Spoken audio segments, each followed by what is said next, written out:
नमस्ते दोस्तों। आज हम विचित्र जंगल में शातिर शिकारी की कहानी सुनेंगे। तो आइए कहानी शुरू करते हैं। बहुत समय पहले की बात है। एक घना और रहस्यमय जंगल था जिसका नाम था विचिर वन। ये जंगल बाकी जंगलों से बिल्कुल अलग था। यहाँ पेड़ बोलते थे, चट्टानें रास्ता बताती थीं और जानवर इंसानों की तरह सोचते और बोलते थे। ये कोई साधारण जंगल नहीं था, बल्कि एक ऐसा स्थान था जहाँ हर जीव एक दूसरे की मदद करता, प्यार से रहता और नियमों का पालन करता। विचित्र वन का राजा था शेर वीरभद्र। वह न सिर्फ शक्तिशाली था, बल्कि अत्यंत बुद्धिमान, न्यायप्रिय और शांत स्वभाव का था। उसके दरबार में अनेक सलाहकार थे। मंत्री सियार चतुर सिंह, योद्धा भालू गबरू, बुद्धिजीवी उल्लू बटोला और सबसे तेज दौड़ने वाला छोटा खरगोश बबलू।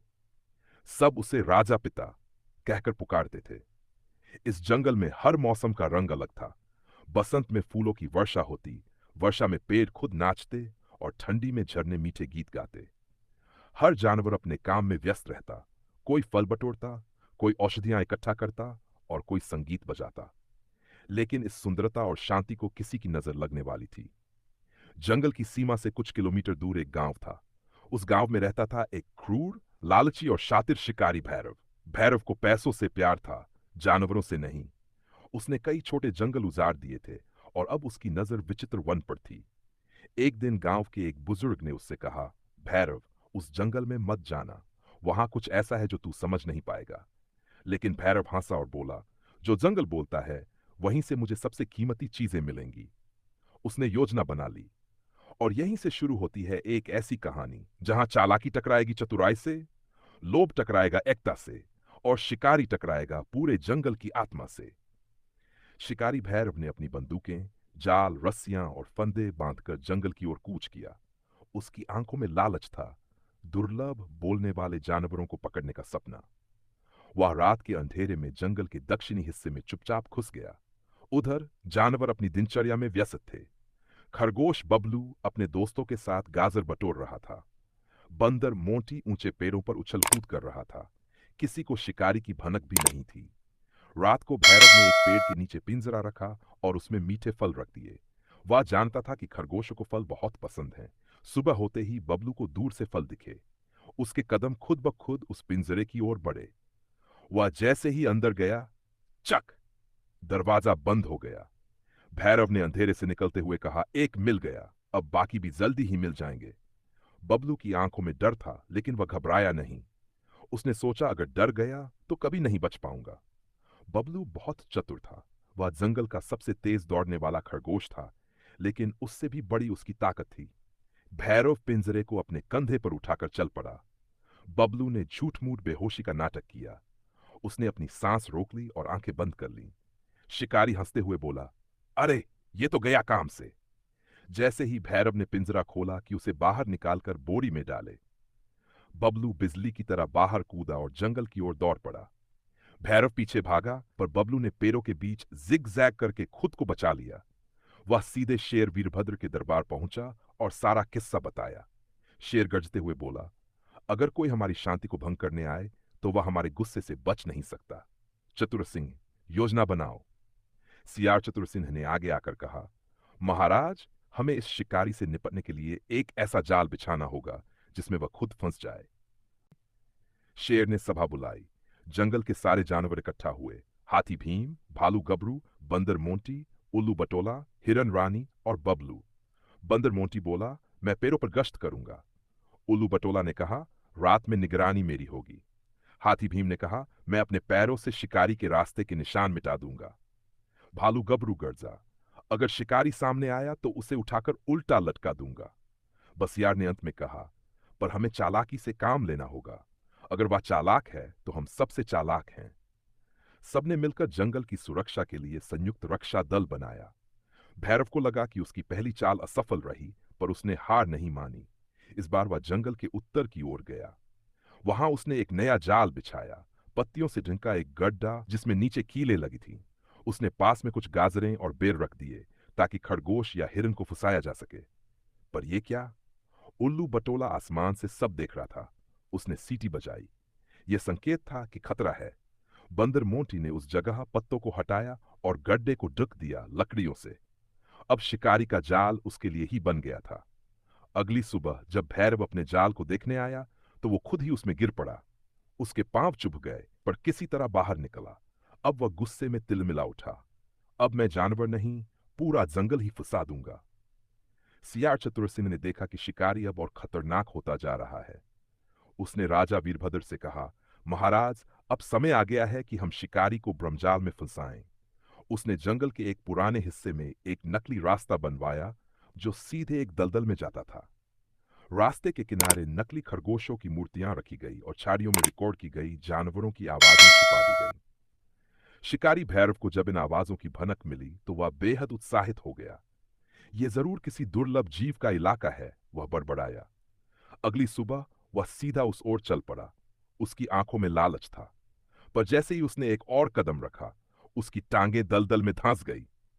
वह चिल्लाने लगा, बचाओ, कोई है? पास ही पेड़ पर बैठा उल्लू बटोला हंसते हुए बोला, अब फंसे हो शिकारी। यह विचित्र वन है, यहां चालाकी से ही बचा जा सकता है। शिकारी जैसे तैसे खुद को निकालकर भागा, पर अब उसे एहसास हो गया कि यह जंगल वैसा नहीं जैसा उसने सोचा था। भैरव अब आग बबूला हो गया था। वह जंगल को जीत नहीं पा रहा था, इसलिए उसने अंतिम चाल चली, वेश बदलने की योजना।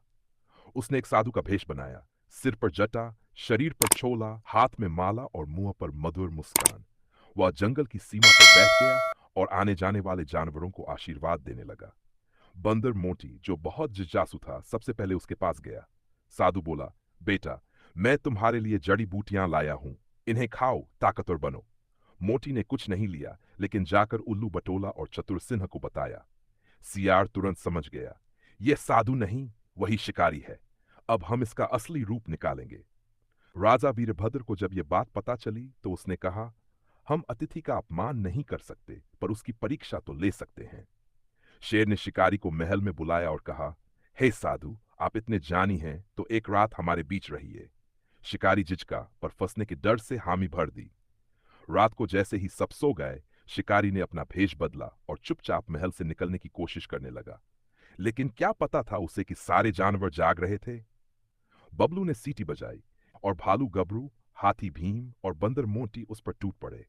शिकारी को चारों ओर से घेर लिया गया।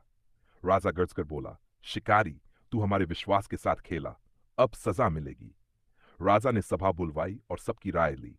सियार बोला, हमें इसे मारना नहीं चाहिए, इसके अपराध का प्रायश्चित कराना जरूरी है। राजा ने फैसला सुनाया, भैरव को गांव भेजा जाएगा, जहां वह जंगल की सेवा करेगा। वह पेड़ लगाएगा, घायल जानवरों का इलाज करेगा और तब तक वापस नहीं लौट सकेगा जब तक उसका हृदय बदल न जाए। शिकारी को गांव के सरपंच के हवाले कर दिया गया। वह अब दिन रात जंगल के लिए काम करता। धीरे धीरे वह बदलने भी लगा। शिकारी के जाने के बाद विचित्र जंगल में फिर से शांति लौट आई। बबलू को उसकी बहादुरी के लिए वीर बबलू की उपाधि दी गई। शेर वीरभद्र ने घोषणा की, हमारी सबसे बड़ी ताकत हमारी एकता, बुद्धि और संयम है। यही विचित्र वन की आत्मा है। जानवरों ने फिर से अपने कार्य शुरू किए। संगीत, नृत्य, भोजन और मिलजुल कर जीवन, वही सब लौट आया।